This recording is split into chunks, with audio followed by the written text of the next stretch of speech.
What's going on, Patriots? I'm TJ Scott. Welcome to this week's Sports Update. Losing a great player isn't always a bad thing. Cleveland lost LeBron, and the Colts lost Peyton Manning. But those teams have still had success, and so has the girls' basketball team since losing their star player, Kierra Collier. They haven't lost a step since she has left, and here's a look back at her career and how the girls have handled the transition. Over the years, Truman has seen a lot of successful girls basketball players who have had outstanding careers at THS and made a name for themselves at the collegiate level. And now a new name can be added to that list, and that name is Kierra Collier. Some may be unfamiliar with the name, and that's because she didn't start her career at Truman High School. But she certainly made a name for herself in her last two seasons here, as she has scored a total of 1,167 points and led the team in assists as well, while shooting 49% from the field. She has also never had a game where she has scored less than 10 points. In other words, she scored in double digits every single game she's played at Truman High School, proving that she's literally unstoppable. She proved this fact even more on December 12th when they played Grandview, as she tallied a total of 44 points, setting a THS record for the most points scored in a girls' basketball game.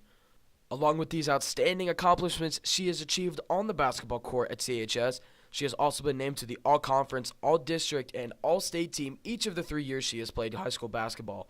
She is also ranked as the 55th best player in the nation, and if this wasn't enough, she was also named the Independence Examiner Player of the Year in the 2015-16 season and was also in the running for the Dorena Award in the 2015-16 season as well. Collier is arguably the best player in Truman girls basketball history. The stats and the awards prove it, and the opinion of her teammates and coaches back this up and show that she's a great player and an even better teammate. We wish Kierra the best of luck moving forward with her basketball and educational career at Washington University. The absence of Collier on this team has caused a lot of younger players and players who don't get as many minutes to step up and play bigger roles on the team. The girls have been racking up the wins here in the first month of the semester, and dominant ones at that, beating Fort Osage by 80 points and Park Hill South by 50. The girls have adapted their playing style as well since losing Collier. They are now taking more three-pointers than they ever have, and they seem to be falling at a rapid and consistent rate, as they drained 19 of them in their win over Park Hill South. Many players already had solidified roles on the team before Collier graduated. One of those players is junior guard Brody Bird. She speaks on her increased role and how things have changed since Kierra has left. I think my role's increased because I've had to become more of a leader, and being one of the oldest people on the team, I have to step up and make things happen. Collier leaving has been a blessing to this team in one way. It has allowed them to discover some young talent, and it has also made them develop some of their younger players into consistent bench players and even mold them into starters.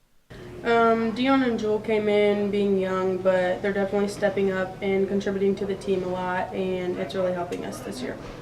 There's no doubt that Kierra was a large part of the girls' success, but they seem to have adapted to the situation at hand and have had nothing but a winning mindset and a positive outlook on the season since she has left.